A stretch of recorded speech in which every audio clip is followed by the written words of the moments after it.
I'm going to respond to this comment because this is so interesting, because I remember reading something like that in the book of Enoch as well. So we're going to go into the book of Enoch, which is we're going to read it out the Sefer, and we're going to find out what the contradiction is and get more clarity.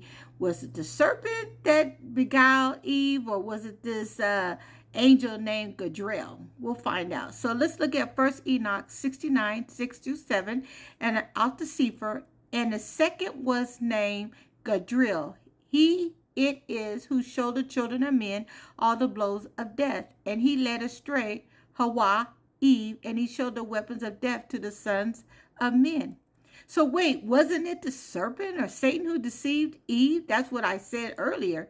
Yes, according to Genesis 3, 1-6, the being who spoke to Eve in the garden was the serpent, later identified in Revelation 12:9 as that old serpent called the devil and Satan. So why does 1 Enoch says Gadreel did it? Well, it was kind of hard to find this out, but let's look at the possible explanations, and not contradictions, but layers of truth. So let's kind of find out what happened. So Gadreel is a title, not a personal name.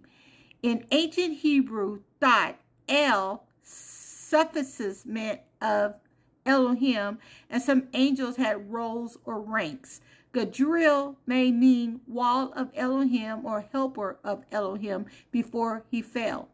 Some scholars believe that Gadreel may be another name or designation for Satan in the book of Enoch, especially in his pre-fallen identity. Just like Lucifer is a title from Latin, not Hebrew, applied later to the morning star, Isaiah 14, Gadreel could represent Satan's pre-fall position or function among the watchers. Now, in Genesis is written in a condensed narrative form, but Enoch expands on the behind-the-scenes spiritual activity. What we see in Genesis 3 is Satan speaking through or as the serpent, but Enoch reveals additional conspirators. Gadreel may have helped carry out the plan, but the mastermind was Satan. This mirrors how in Revelation 13, the beast and the false prophet work under Satan, but they carry out his will. And 1 Enoch 69 is a list of specific fallen angels and the sins or knowledge they introduce.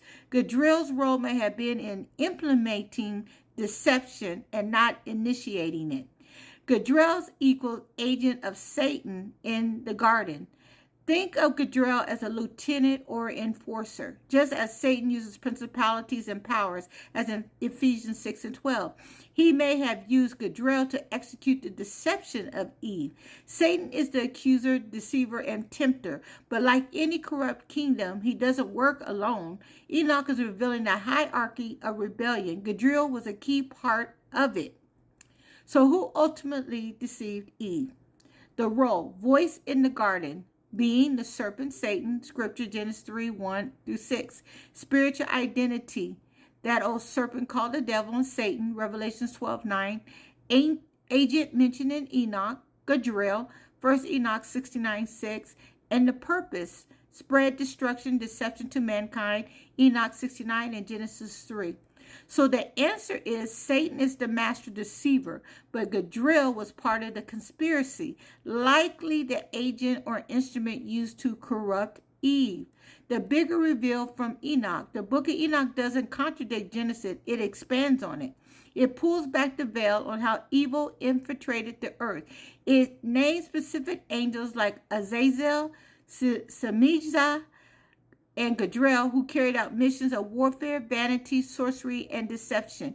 It shows that the fall of mankind was not a one-time trick, but a well-planned rebellion by corrupted celestial beings.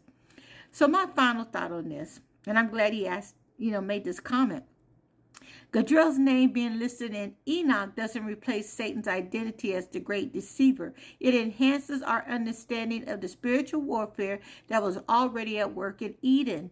Enoch's revelation teaches us it wasn't just a serpent in the garden. It was a spiritual co-op, a multi-layered attack against Yahuwah's image on the earth. But thank you for that comment. It made me do some more studying.